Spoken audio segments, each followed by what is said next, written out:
Hello there. Welcome to my class. My name is Marcio de Paula, and I will be your instructor for today's lesson.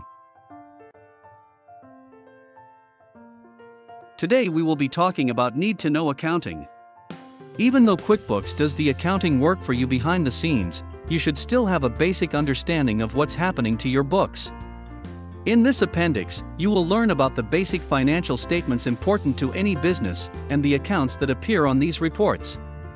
You will also learn about the double entry accounting system and that debits and credits must always be equal.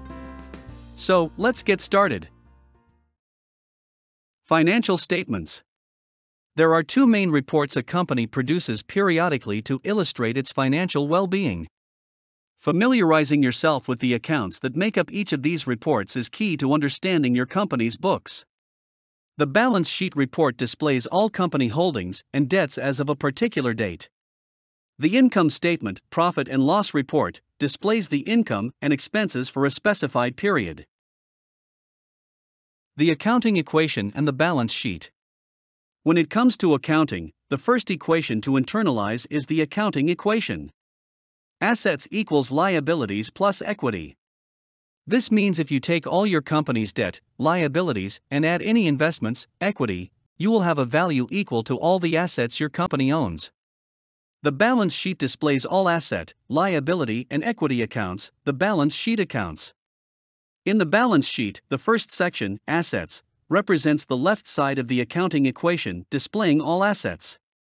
The second section, Liabilities and Equity, represents the right side of the accounting equation, displaying all liabilities and equity accounts. Notice that total assets equal the total liabilities plus equity, $725,578.74.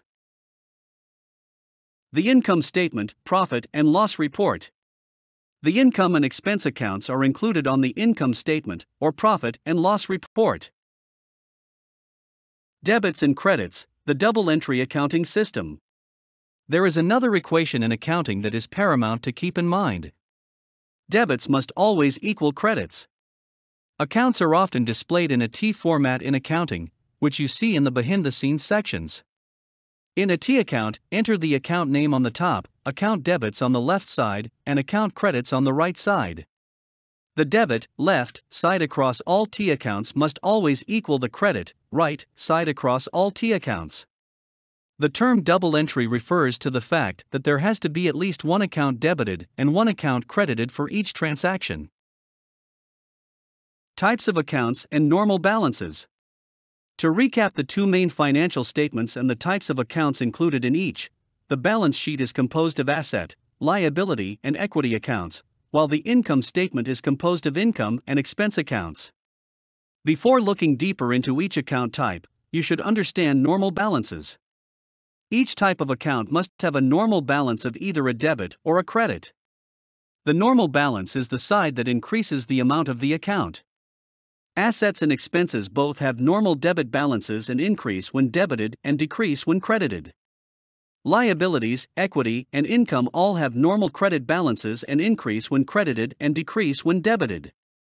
The concept of normal balances makes sense when you consider the balance sheet.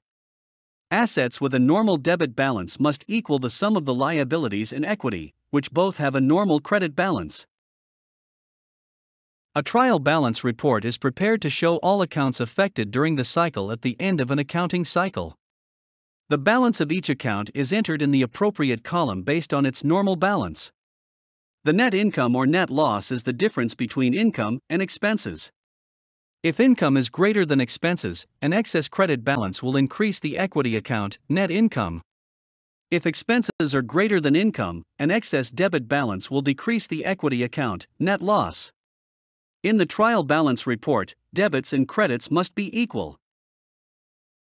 That's all for today. Your next step is to review this chapter and get the exercises started. Thank you for participating in today's lesson. I will see you in our next session. And remember, if you don't know, askmarcio.com.